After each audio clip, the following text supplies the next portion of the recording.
तुम वृंदावन गए होते तो तुम देखते ब्रजवासियों की क्या स्थिति है। भगवान ने अपनी लीला को दिखाया और सबके दर्शन वहीं पर करा दिए। उधर भगवान ने जब कंस का वध किया तो कंस की जो पत्नियां थी, एक का नाम था अस्ति, दूसरी का प्राप्ति। तो जब कंस का वध हो गया तो दोनों ने शिकायत कर दी अपने पिता से। ऐसा मानना वर्णन आता है कि जरासंध की कन्या थी और जाकर जरासंध से शिकायत की। जब जरासंध से शिकायत की तो जरासंध ने क्या किया, भगवान पर चढ़ाई कर दी।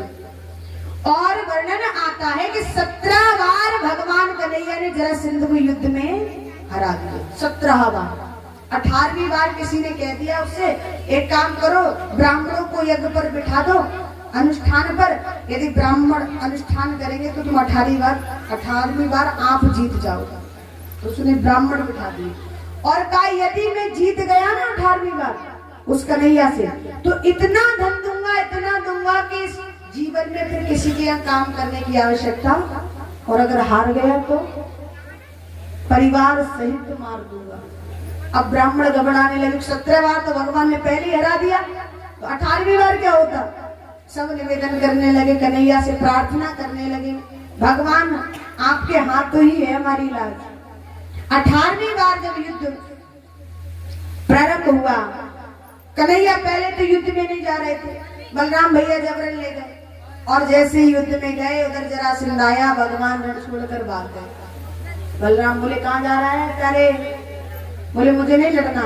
कहा अगर ऐसे रण से भागेगा तो तेरा नाम रणचोर पड़ जाएगा। भगवान बोले माखन चोर तो लोग कहते हैं, चीर चोर भी कहते हैं, और यदि ब्राह्मणों के लिए, भक्तों के लिए मेरा नाम एक रणचोर पड़ता है तो मैं स्वीकार करता हूँ। और भगवान रण छोड़ करके भागे। ऐसे भागे मेरे ठाकुर कि रात्रि ही रात्रि में दौड़ते दौड़ते दौड़ते दौड़ते भगवान कहाँ पहुंचे, समुद्र के किनारे। और समुद्र के किनारे जाकर के विश्वकर्मा को आदेश दिया और कहा कि समुद्र में अंदर द्वारिका का निर्माण करो, सोने की द्वारिका बनाई, सुंदर नगरी बनाई। और रात्रि में ही कह दिया जितने भी मेरे मथुरा में परिवार जन है सबको यहाँ ले आओ। माता पिता जितने भी परिवार जन थे ना, सबको रात्रि में कहाँ बुला लिया, द्वारिका में बुला लिया। और भगवान जरासंध की भय की वजह से द्वारिका पहुंच गए। अब तो प्रेम पूर्वक वहां रहने लगे। धीरे धीरे समय अनुसार क्या हुआ, भगवान कन्हैया के जो बड़े भाई थे ना बलराम, उनका विवाह हुआ।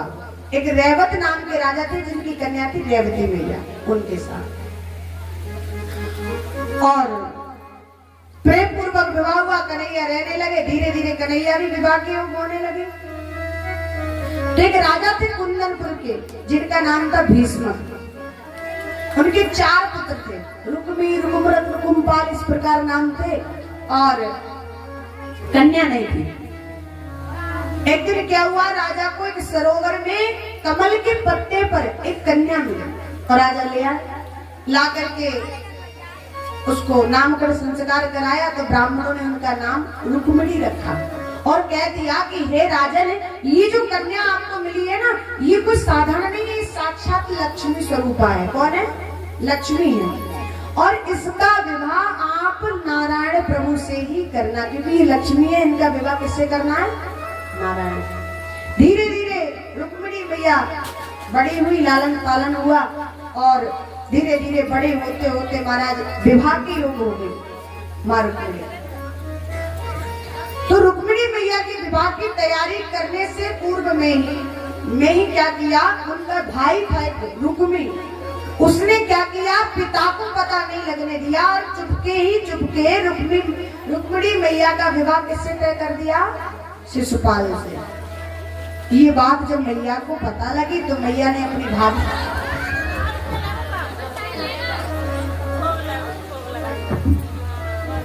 भोग लेके ले जाने तो हमको तो डायरी का डर था। बोली बांके बिहारी लाल की जय, बोली सियावर रामचंद्र भगवान की। वो जो राधा कृष्ण बन रहे ना, उनको कह दो तैयारी से आई जाए, ठीक है? झांकी जाओ। और कोई भी अपने स्थान से उठेगा नहीं, सब यथा स्थान पर ही बैठे रहेंगे, ठीक है ना? झांकी भी कराई जाएंगी, सब यथा स्थान पर बैठे रहेंगे। बोली बांके बिहारी लाल की जय, बोली सियावर रामचंद्र भगवान की जय। और रुक्मिणी मैया को जब पता लगा तो भाभी से कहा, भाभी मेरा विवाह भैया ने ऐसे तय कर दिया है। तो कहा कि तुम किसको पति रूप में स्वीकार करती हो? बोले मैंने तो द्वारकाधीश को अपना पति मान लिया। तो कहा एक काम करो, पंडित जी को बुलाकर एक पत्री लिखवा दो। भाई आप ही तो उनको पति मानती हैं, क्या पता वो आपको पत्नी रूप में स्वीकार करे या ना करे। पहले पत्री लिखवा कर भेजो, चिट्ठी, और यदि चिट्ठी का कोई जवाब आता है तो ठीक है। अब चिट्ठी पंडित जी को बुलाया, पत्री लिखवाई और चिट्ठी में लिखवा दिया कि हे श्री श्याम सुंदर, मैं कुंदनपुर से राजा भीष्म की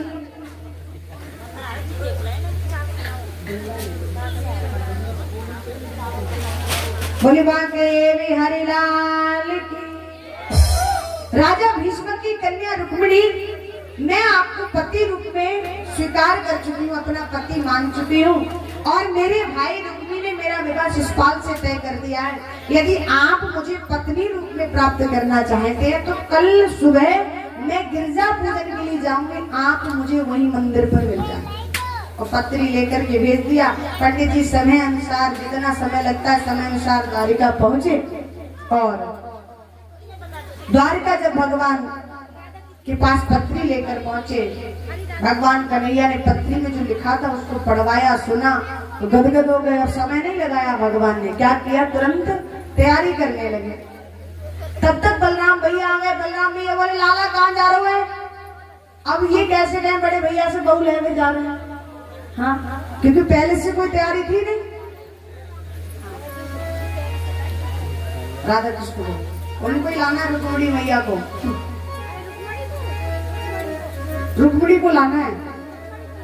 अब इनको सुबह से यही डिसाइड नहीं हुआ कौन रुक्मिणी बन रहे हैं और कौन राधा।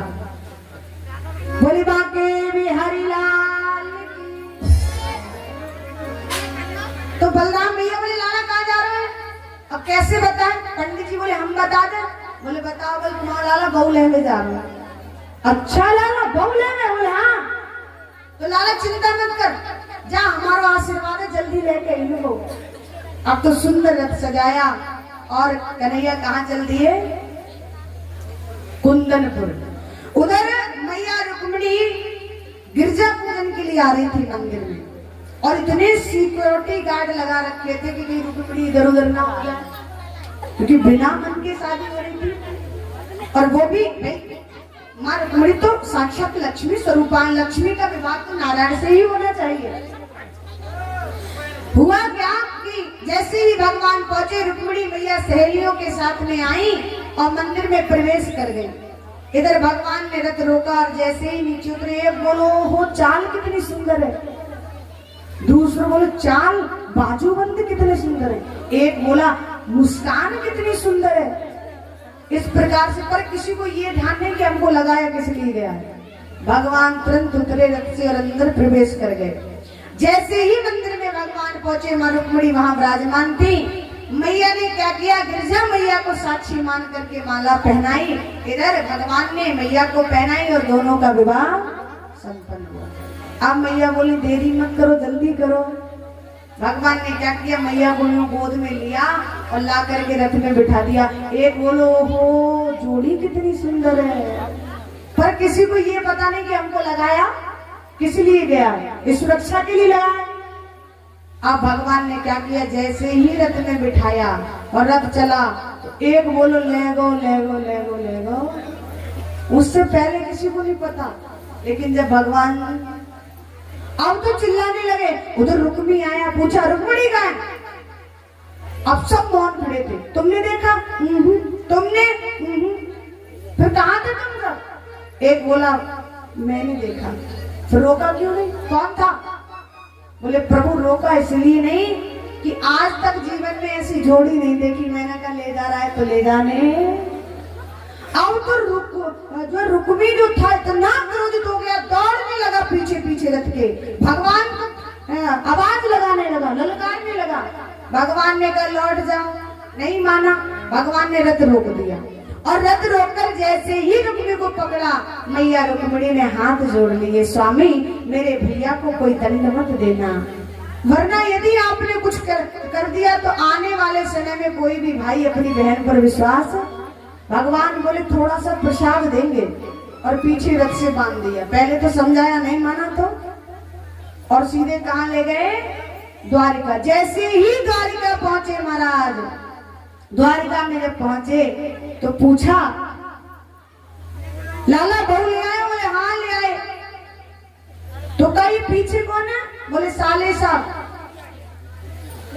और कृष्ण को कहा? कृष्ण को कौन लेके आएगा? केवल रुक्मिणी। बोले बाप रे बाप, कैसे कैसे बच्चे हैं, उनको भी लेकर आओ ना, तुम भी अकेले चली जाएंगे। ठाकुर संतोष सिंह जी, अगरपाल सिंह जी अगर बात सुनते हो, 2 कुर्सी मंच के पास पहुंचा दें, शांति व्यवस्था बनाए रखेंगे। बोली बांके बिहारी लाल की। और इसी